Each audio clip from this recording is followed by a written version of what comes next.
Ik heb er heel veel zin in, omdat Wat is je link met Indonesië? ja, van mijn oma's kant. Mijn oma is er helaas niet meer, maar ja, mijn oma die woonde in Bandung. En ja, dat ligt bij Jakarta. En ja, mijn vader is half Indonesisch. En ja, zo is die link. Ja. Jij dus kwart? Ja, ik ben oké. kwart. En zo wist ze een beetje dat ik Indonesisch bloed had. Demi Piala Dunia, timnas akan kedatangan 7 pemain naturalisasi terbaru 2025. Nomor 1, Mauro Zijlstra. Nama Mauro Zijlstra masih jadi perbincangan, terlebih saat dirinya terutama namanya sudah masuk dalam radar PSSI. PSSI masih menggodok nama Zijlstra untuk dijadikan sebagai pemain terbaru bagi skuad Garuda dalam konteks proses naturalisasi. Usut punya usut, ternyata bukan hanya Mauro saja, melainkan ada 7 pemain keturunan lagi yang setidaknya bisa dinaturalisasi untuk merapat ke tim merah putih.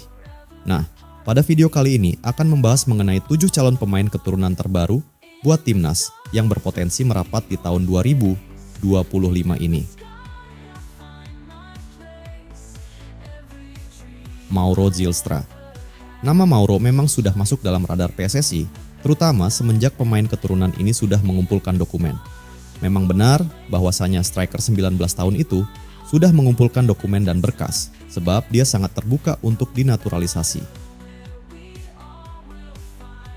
Miliano Jonathans. Nama Miliano juga sama halnya seperti Mauro, lantaran pemain anyar FC Utrecht ini juga sama dan bisa untuk dinaturalisasi bersama PSSI. Terlebih, dari pihak keluarganya yang ada di Depok, terutama pamannya yang bernama Willy Jonathans. Dia sendiri yang menyarankan keponakannya kepada PSSI. Emil Audero. Emil Audero juga sama, dia terbuka untuk dinaturalisasi. Terlebih dia sendiri menginginkan hal tersebut agar bisa segera membela skuad Garuda.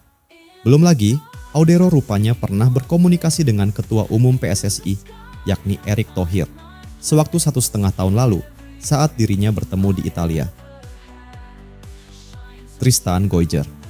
Nah, berbeda dengan Goijer, dia secara terang-terangan membuat kode ingin dinaturalisasi, secara berbeda daripada pemain keturunan lainnya. Tristan secara terbuka mentato bagian tubuhnya dengan tulisan keluarga, sebagaimana dari keturunannya yang masih berasal dari Indonesia. Daniel Klein. Nama Daniel juga masuk ke dalam calon pemain naturalisasi terbaru bagi timnas, terlebih saat dirinya secara terbuka membuat pernyataan tersedia untuk dinaturalisasi. Melihat kesungguhannya, hal itu bisa diartikan sebagai momentum baik buat timnas. Sebab, posisi yang dimainkan Klein sebagai kiper bisa saja dijadikan pelapis Maarten Paes. Dean James. Nama Dean juga sekarang jadi bahan pembicaraan, lantaran dirinya juga membuat pernyataan terbuka untuk dinaturalisasi bersama timnas Indonesia. Belum lagi, posisinya sebagai bek kiri, bisa saja James dijadikan untuk pelapis bagi anak asuh Shin Tae-yong, terutama untuk sektor pertahanan. Danny van den Heuvel. Kiper yang bermain di klub teratas Liga Belgia yakni klub Brugge yang biasa dipanggil sebagai Danny, dia juga menyatakan kesanggupannya untuk dinaturalisasi. Dengan hadirnya Danny apabila benar dinaturalisasi, maka stok untuk sektor penjaga gawang semakin melimpah. Dan bagus juga untuk pelapis dari Paes. Demikianlah ke-7 calon pemain keturunan yang bisa dinaturalisasi sebagai pemain anyar bagi timnas Indonesia untuk mengawali tahun dan musim baru di 2025 ini. Media Italia panaskan spekulasi pergantian pelatih timnas Indonesia. Shin Tae-yong diganti juru taktik asal Eropa.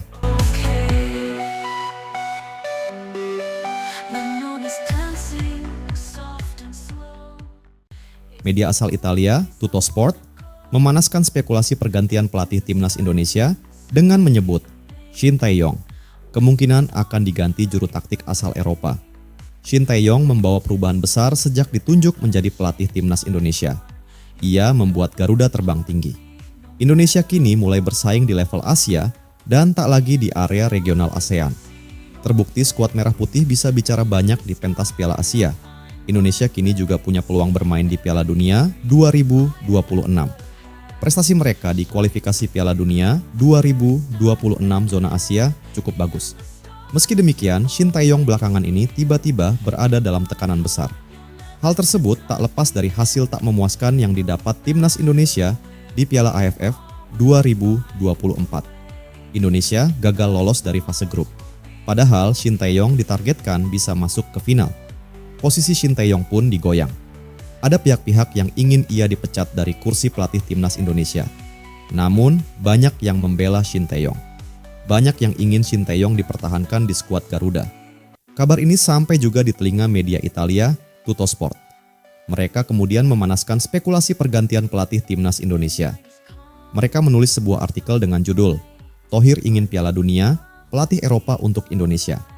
Mantan pemilik Inter ini bertekad untuk lolos. Ia telah merekrut Itzes dari Venezia dan saudara Reinders untuk tim nasional Indonesia dan menginginkan perubahan kecepatan di bangku cadangan juga. Ulas media tersebut. Media itu menyebut Erick Thohir sudah bekerja keras mendatangkan pemain Eropa untuk dinaturalisasi. Sekarang demi memuluskan target membawa Indonesia masuk ke Piala Dunia, Shin Tae-yong disebut bakal didepak. Pasalnya gaya kepelatihan Shin Tae-yong disebut tak lagi memuaskan sang ketua umum PSSI. Media tersebut menyebut Erick Thohir mungkin akan mengganti pelatih asal Korea Selatan itu dengan pelatih asal Eropa. Namun, pada titik ini, untuk membuat lompatan lebih jauh dalam kualitas, perubahan di bangku cadangan sedang dipertimbangkan. Pelatih Korea Shin Tae-yong yang terlalu fokus pada fisik dan lari tidak lagi memuaskan. Oleh karena itu, pelatih baru tersebut juga bisa menjadi pelatih Eropa. Dan ia seharusnya sudah siap menghadapi tantangan dengan Australia dan Bahrain Maret mendatang. Tulis Tuttosport.